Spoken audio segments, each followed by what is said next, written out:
ಇವತ್ತು ಮಧ್ಯಾಹ್ನ 1 ಗಂಟೆ ಸುಮಾರಿಗೆ ಈ ಟೋಲ್ ಹತ್ರ ನಮ್ಮ ಹೊಸಕೋಟೆ ನಗರ ಠಾಣೆಯಲ್ಲ ಅಪರಾಧ ಸಿಬ್ಬಂದಿ ಈ ಸರಗಳರ ಮಾಹಿತಿ ಬಗ್ಗೆ ಒಂದು ಪೆಟ್ರೋಲಿಂಗಲ್ಲಿದ್ದರು. ನಿನ್ನೆ ಮೊನ್ನೆ ದಾಬಸ್ಪೇಟೆ ಮತ್ತು ಹತ್ತುಬೆಲೆ ಒಂದಷ್ಟು ಸರಗಳತನ ಆಗಿತ್ತು. ಈ ಭಾಗದಲ್ಲಿ ಈ ಟೋಲ್ ಸುತ್ತಮುತ್ತ ಗಾಂಜಾನ ಮಾರ್ತಾರೆ ಅಂತ ಮಾಹಿತಿ ಇತ್ತು. ಸೊ ಅವರು ಪೆಟ್ರೋಲಿಂಗಲ್ಲಿದ್ದಾಗ ಇಲ್ಲಿ ಬೈಲಲ್ಲಿ 3 ಜನ ವ್ಯಕ್ತಿಗಳು ನಿಂತಿದ್ದು ನೋಡ್ತಾರೆ. ನಮ್ಮ ಕ್ರೈಮ್ ಅವರು ಬರ್ತಾರೆ. ಸೈಯದ್ ಒಂದು ಡ್ಯೂಕ್ ಗಾಡಿನಲ್ಲಿ ಜಾದು ಅಲಿಯಾಸ್ ಸೈಯದ್ ಸುಹೇಲ್ ಅಂತೇಳಿ ನಿಂತಿರ್ತಾನೆ.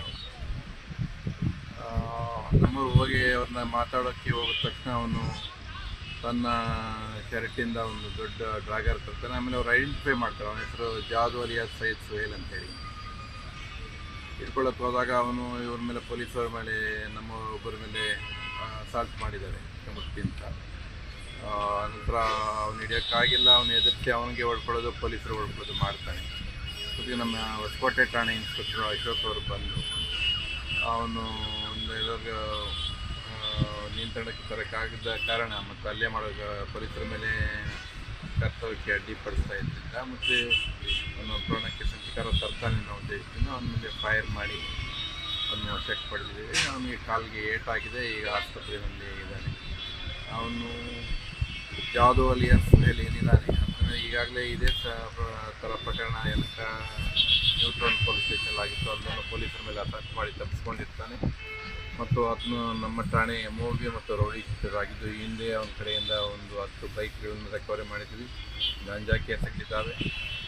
ಒಂಥರ ಅವನು ಸ್ವಲ್ಪ ಪರ್ವಟ್ ಥರ ಇದ್ದಾನೆ. ಮೇಯ್ನ್ಲಿ ಅವನು ಈ ಭಾಗದಲ್ಲಿ ಹೊರ ರಾಜ್ಯದಿಂದ ಬರುವಂಥ ಗಾಂಜಾನ ಇಲ್ಲಿ ಒಂದು ಎಕ್ಸ್ಚೇಂಜ್ ಪಾಯಿಂಟ್ ಥರ ಮಾಡಿಕೊಂಡು ಕ್ರಮ ಇರುವಂಥ. ಸೊ ಅದ್ರ ಬಗ್ಗೆ ನಿಗಾ ವಹಿಸಬೇಕು ಅಂತ ಹೇಳಿದ್ವಿ. ಆ ಸಂದರ್ಭದಲ್ಲಿ ಕ್ರಮ ಘಟನೆ. ಒಟ್ಟಾರೆ ಈಗ ಎಷ್ಟು ಜನ ಒಬ್ಬನ್ನ ತಗೊಂಡಿದ್ವಿ. ಇನ್ನಿಬ್ಬರು ಯಾರು ಓಡೋಗಿದ್ದಾರೆ ಅವ್ರದ್ದು ಮಾಹಿತಿ ಇದೆ. ಅವನು ಸೈಯದ್ ಸುಹೇಲ್ ಅಲ್ಲಿ ಇರ್ತದೆ. ಈಸ್ ಮೇಯ್ನ್ ಈ ಭಾಗದ ಕಿಂಗ್ ಪಿನ್ ಥರ ಇದ್ದ ಅವನ ಮೇಲೆ ಕ್ರಮ ತಗೊಂಡಿದ್ವಿ. ಅದನ್ನು ಉಳಿದವ್ರನ್ನ ಬಂಧಿಸ್ತೀವಿ. ಮತ್ತು ಒಂದು ಡ್ಯೂಕು ಮತ್ತು ಯಾರು ಅವನು ಗಾಂಜಾ ತಗೊಳ್ಳೋಕ್ಕೆ ಅಂತ ಒಂದಿಬ್ಬರು ಬಂದಿರ್ತಾರೆ ಸಣ್ಣ ಪಾಕೆಟಲ್ಲಿ. ಒಂದು ಆಟೋ ವಶಕ್ಕೆ ಪಡೆದಿದ್ದೀವಿ. ಅವರಿಬ್ಬರು ಓಡೋಗಿದ್ದಾರೆ. ಅವರಿಬ್ಬರನ್ನು ಯಾರು ಅಂತ ಗೊತ್ತಾಗಿದೆ. ಅವನ್ನ ಬಂಧಿಸ್ತೀವಿ.